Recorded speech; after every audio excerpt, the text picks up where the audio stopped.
샬롬, 하나님과 동행하는 새벽기도회 달라스 임마누엘 교회 권성철 목사입니다.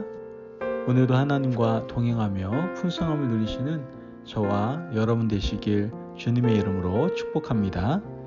오늘 말씀은 사무엘하 11장 1절에서 5절까지의 말씀입니다.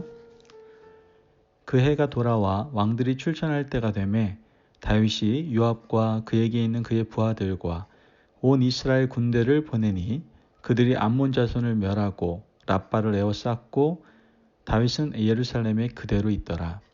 저녁 때에 다윗이 그의 침상에서 일어나 왕궁 옥상에서 거닐다가 그곳에서 보니 한 여인이 목욕을 하는데 심히 아름다워 보이는지라. 다윗이 사람을 보내어 그 여인을 알아보게 하였더니 그가 아뢰되 그는 엘리암의 딸이요 햇사람 우리아의 아내 밧세바가 아니니까 하니 다윗이 전령을 보내어 그 여자를 자기에게로 데려오게 하고 그 여자가 부정함을 깨끗하게 하였으므로 더불어 동침하매 그 여자가 자기 집으로 돌아가니라. 그 여인이 임신함에 사람을 보내 다윗에게 말하여 이르되 내가 임신하였나이다 하니라. 아멘. 하나님의 말씀입니다. 여러분, 제가 임마누엘 교회 와서 목회한 지 이제 5년이 넘었습니다. 5년 동안 사역을 감당하면서 성도님들께 고맙고 감사한 일이 참 많았죠.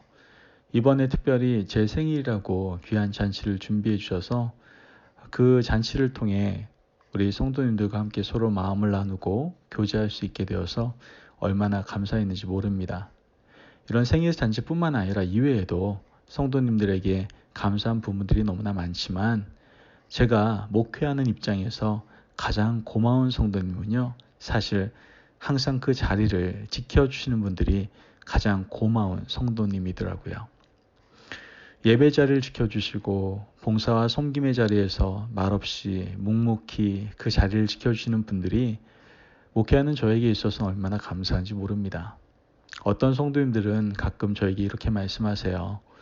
이제 나이도 들고 해서 아무 도움도 안 되는데 아유, 목사님, 저는 달란트가 없어서 도움이 안 돼요 라고 말씀하시는 그런 분들이 계십니다. 그러나 성도님들이 각자 자신이 있어야 할 자리를 지켜주시는 것으로 저는 얼마나 기쁘고 감사한지 모릅니다. 아마도 하나님 보실 때도 역시 그렇지 않을까 생각이 됩니다. 여러분, 하나님께서는 하나님 앞에 계시는 분을 가장 기뻐하세요.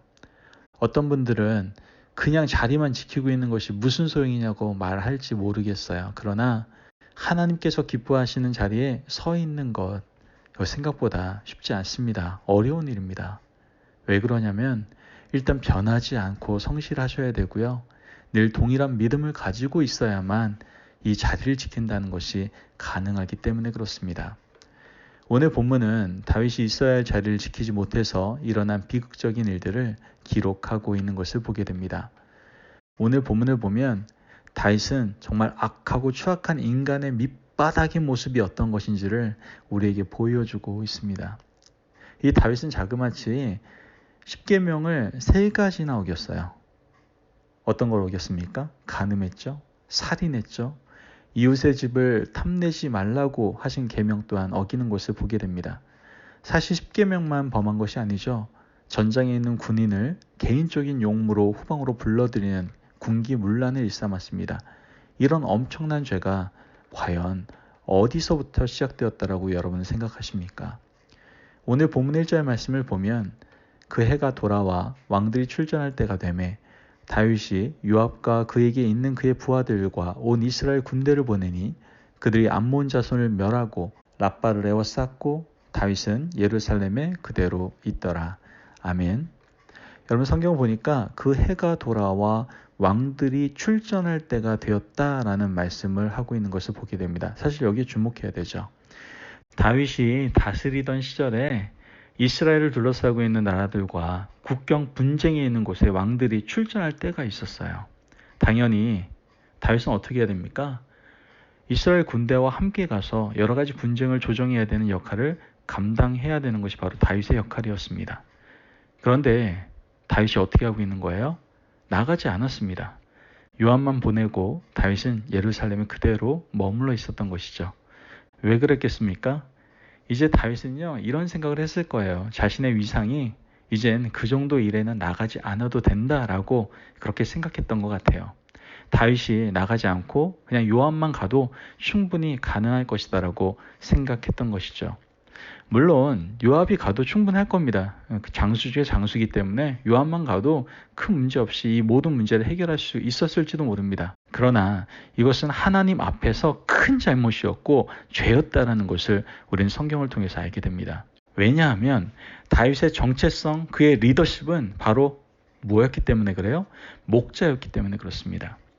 목자는요, 양들과 함께 있을 때 빛을 발하거든요. 양들이 가는 곳이라면 목자는 어떻게 해야 됩니까? 당연히 어디든지 같이 가야만 하는 거예요. 양들이 전쟁하러 가는데 목자가 성에 머물러 있다는 것 자체가 모순 아닙니까? 양들이 가는 곳에 목자가 앞서 가서 양들을 보호해 줘야 될 의무가 있었다는 것이죠. 그런데 목자 다윗은 어떻게 했습니까? 머물러 있었던 거예요. 가지 않았어요. 사명의 자리를 지키고 당연히 가서 양들과 함께 싸워야 되는데 다윗은 가지 않고 요압만 보냈습니다. 그리고 후방에 머물러 있었던 것이죠. 여러분, 이렇게 초심을 잃어버리고 지켜야 할 자리를 지키지 않으니까 당연히 문제가 생기는 거예요. 여러분, 사탄은 이렇게 작은 틈을 파고 들어오는 거예요. 당연히 있어야 할 자리, 다윗이 있어야 할 그 자리를 지키지 못할 때 다윗은 왕궁 옥상을 거닐다가 한 여인을 보게 되었고 거기서 음욕을 품고 간음을 일삼고 그 일을 숨기기 위해서 살인까지 하는 것을 우리는 보게 되지 않습니까? 여러분, 이와 같이 하나님께서 원하시는 사명의 자리를 지키지 못함으로 인해서 죄가 들어오게 되는 거예요. 죄가 비집고 들어올 틈을 주어서는 안 되는데 다윗은 그 빈틈을 사탄에게 허락하고 말았던 것이죠.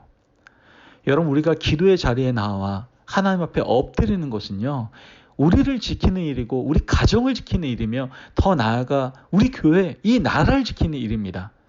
기도는 사탄이 비집고 들어올 틈을 주지 않는 중요한 믿음의 행위이기 때문에 그래요. 여러분, 오늘 이 말씀을 기억하면서 제발 하나님께서 기뻐하시는 그 자리, 하나님이 나를 부르신 부르심의 목적이 어디인지를 기억하고 그 자리를 떠나지 않기를 간절히 바랍니다. 여러분에게 기도의 자리를 허락하셨습니까? 그 기도의 자리로 나아가십시오. 여러분에게 섬김의 자리를 허락하셨습니까? 그렇다면 섬김의 자리로 나아가십시오. 여러분에게 봉사의 자리, 헌신의 자리로 부르신 영역이 있으십니까? 그렇다면 여러분 거기에서 그 자리를 지키기 위해서 힘쓰고 노력하십시오. 여러분, 하나님께서 우리에게 부르신 그 자리에서 우리가 충성을 다하고 그 자리를 지킬 때 우리가 가장 행복을 느낄 수가 있고요. 우리 자신을 지킬 수가 있게 되는 거예요. 그 자리가 하나님께서 우리를 가장 기뻐하시는 자리다라는 것을 우리는 늘 기억하며 살아갈 수 있어야 된다는 것이죠.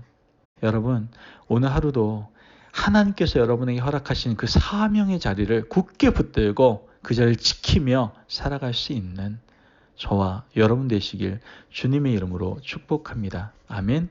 기도하겠습니다. 사랑이 많으신 하나님, 감사합니다. 오늘도 우리에게 다윗의 모습을 통해서 우리가 있어야 될 자리를 지키는 것이 얼마나 중요한지를 다시 한번 깨닫게 하시니 너무나도 감사를 드립니다. 하나님, 우리가 하나님께서 부르신 그 자리에서 움직이지 않고 끝까지 초심을 가지고 잘 지키며 살아가겠습니다. 항상 그 자리를 지키기 위해서 깨어있는 자가 되기 위해서 기도의 삶을 살아가겠습니다. 하나님께서 우리에게 허락하신 그 사명의 자리를 부담스러워하고 도망가려 했던 우리의 부족한 모습들을 용서하시고 다시 사명의 자리에 서서 하나님의 영광을 위하여 살아갈 수 있는 저와 우리 성도님 될 수 있도록 축복하여 주옵소서. 감사함이 예수님의 이름으로 기도합니다. 아멘. 오늘도 하나님과 동행하며 풍성함을 누리시는 저와 여러분 되시길 주님의 이름으로 축복합니다. 여러분, 하나님께서 우리에게 부르신 그 사명의 자리, 그 부르심의 자리, 그 자리를 지키기 위해서 여러분 노력하시고 그 자리를 지키기 위해서 더 기도의 삶을 살아가시고 그 사명의 자리에서 하나님의 영광을 나타내며 살아갈 수 있는 여러분 되시기를 바랍니다. 말씀 안에서 승리하십시오.